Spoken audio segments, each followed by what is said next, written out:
একটা বাস্তব কথা কি জানেন? আল্লাহ মানুষকে দিয়েও পরীক্ষা করে, আবার কেড়ে নিয়েও পরীক্ষা করেন। আল্লাহ যেটা দেন সেটা নিয়ামত, যেটা দেন না সেটা হিকমত, যেটা দিয়েও কেড়ে নেন সেটা পরীক্ষা, আর ধৈর্যের পর যেটা দেন সেটা হলো কুদরত। সো আমরা সবসময় আল্লাহ তাআলার প্রতি বিশ্বাস রাখবো, আর আল্লাহ যা করবেন আমাদের জন্য সেটাই হবে উত্তম, কারণ আল্লাহর পরিকল্পনাই হলো উত্তম পরিকল্পনা। হে মালিক, আমি বোকা ছিলাম বলেই হয়তো তোমার অতি বুদ্ধিমান বান্দা আমাকে ঠকিয়ে গেল। শুধু একটাই ফরিয়াদ তোমার কাছে, যে আমার জীবন ছাই করে নিজের সুখে প্রাসাদ করলো, তার পাওনাটা তুমি এই জমিনেই বুঝিয়ে দিও। সে যেন হাড়ে হাড়ে টের পায় তুমি আছো, তুমি বিচারক, তুমি শ্রেষ্ঠ। একটা বাস্তব কথা কি জানেন? মানুষ আগামীকাল বাঁচবে কি না তার কোনোই গ্যারান্টি নাই, অথচ আগামীকাল মানুষ কাকে কিভাবে ঠকাবে তার চিন্তা ঠিকই আছে। দুনিয়াটা হলো একটি মোহ।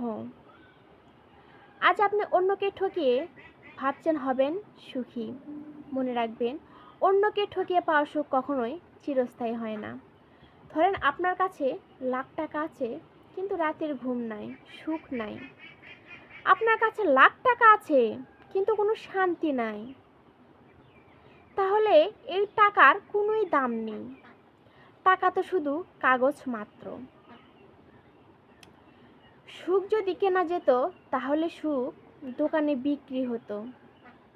মনে রাখবেন, টাকা দিয়ে কখনোই সুখ শান্তি কেনা যায় না। এই সুখ শান্তি হলো অধিক অধিক অংশই মনের ব্যাপার, মনের অংশ, মনের পার্ট। একটা বাস্তব কথা কি জানেন? খেয়াল করলে দেখবেন অধিকাংশ জিনিসের প্রায় দাম বেড়ে গেছে, প্রায় সব কিছুর দাম বেড়ে গেছে, কিন্তু ম্যাচের কাঠির দাম এখনো 1 টাকা রয়ে গেছে। কারণ কি জানেন? কারণ এইটাই, যারা আগুন লাগায় এবং অশান্তি সৃষ্টি করে তাদের দাম কখনোই বাড়ে না। কিছু কিছু মহিলা আছে না, যারা সংসারে অটোমেটিক অশান্তি সৃষ্টি করে। কিছু কিছু প্রতিবেশী মহিলারা আছে, অন্য সংসারে কিভাবে অশান্তি লাগিয়ে দেওয়া যায়, তার সংসারটাকে নষ্ট করা যায়। কিছু খুচরো আছে না প্রতিবেশীরা। সো এগুলো কাজ আপনারা কখনোই করবেন না, আর যারা এগুলো কাজ করে থাকেন অবশ্যই দ্রুত সেখান থেকে বেরিয়ে আসবেন। সো ধন্যবাদ। আজকের ভিডিও এই পর্যন্তই। আমি আবার আসবো আপনাদের মাঝে নেক্সট ভিডিও নিয়ে। সো আমার ভিডিও কেমন লাগলো অবশ্যই আপনারা কমেন্টে জানাবেন, আর আমার এই ছোট্ট পেজটিতে ফলো দিয়ে আমার পাশে থাকার অনুরোধ থাকবে। ধন্যবাদ।